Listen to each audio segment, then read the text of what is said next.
वन्दमि पाशं शिरिपुरवन्दमि पाशं शिरिपुरवन्दमि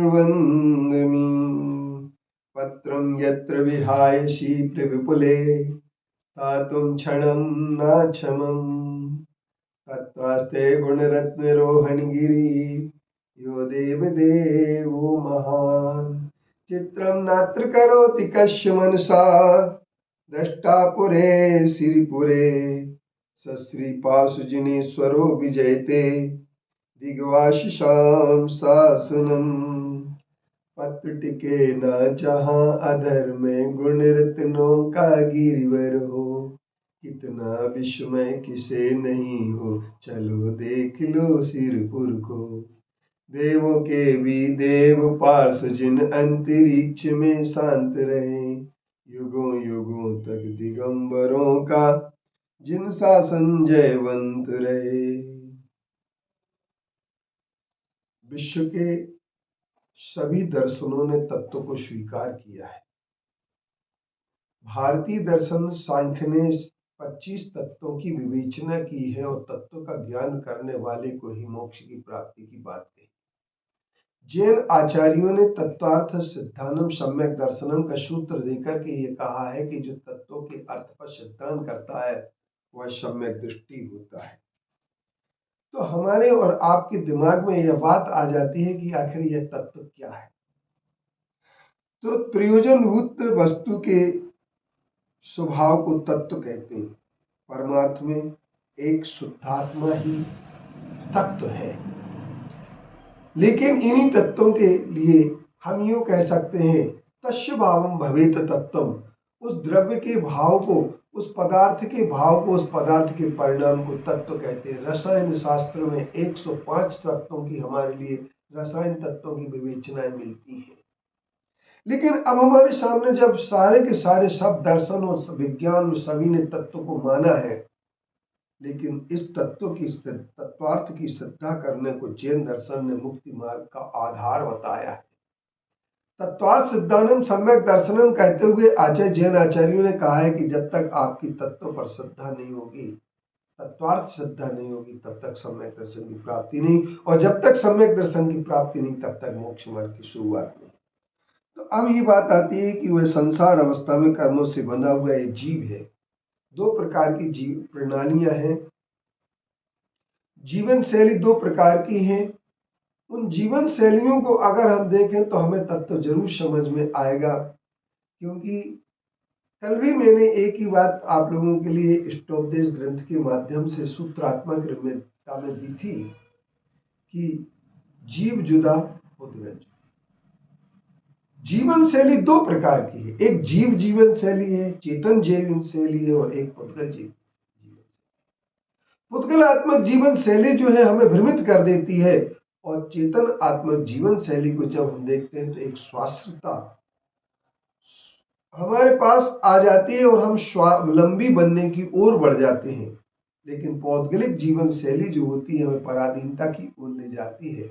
और हम जब जीवन शैली में, चेतन जीवन शैली में ज्ञान और दर्शन दो चीजें होती है, देखना और जानना दो चीजें होती हैं, और पौद्गलिक जीवन शैली में सिर्फ बाह्य एक आडंबर होता है। बाह्यता हमें, बाह्य से हम पुद्गल को देखते हैं, हमारा शरीर होता है, उसकी त्वचा होती है, उसकी हड्डी होती है, उसके मांस होता है, उसका खून होता है, उसके सारी की सारी चीजें जो होती हैं, हम श्वास लेते हैं, श्वास छोड़ते हैं, और हम दिन भर सिर्फ इस पौद्गलिक जीवन प्रणाली में लगे रहते हैं। भोजन करना हमारे जीवन चलाने के लिए अनिवार्य होता है, और हम भोजन के लिए ही जीवन प्रणाली मान लेते हैं।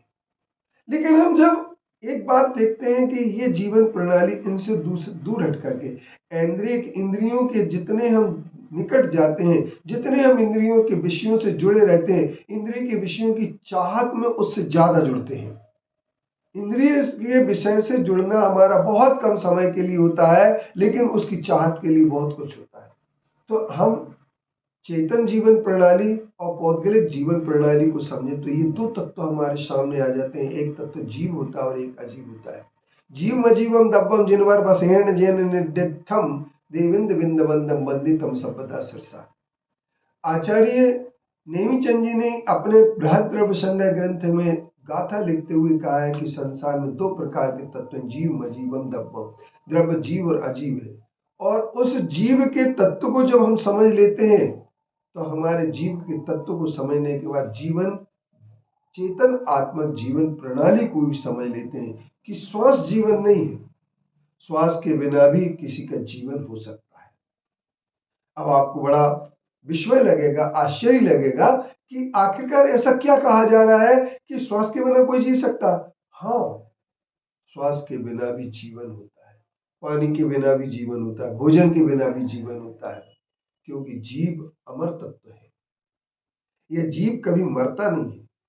जो आपको ये लगता है कि पानी, भोजन और श्वास के बिना मर जाता है, वह आपकी पौधलिक जीवन प्रणाली ही परिवर्तित होती है। अचेतन जीवन प्रणाली ही परिवर्तित होती है।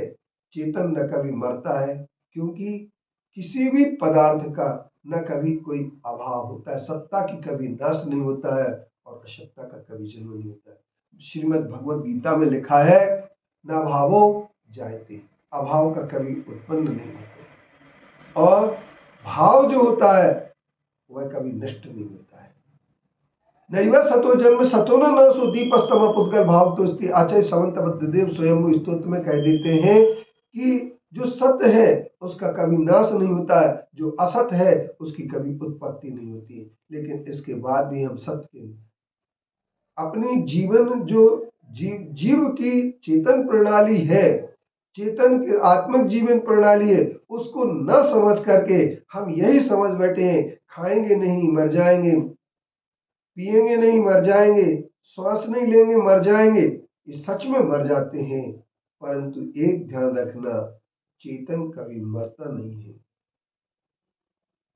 और जब चेतन कभी नहीं मरता है तो अमर चेतन की ओर जब हम जाएंगे तब तत्व का बोध सही मायने में हो पाएगा।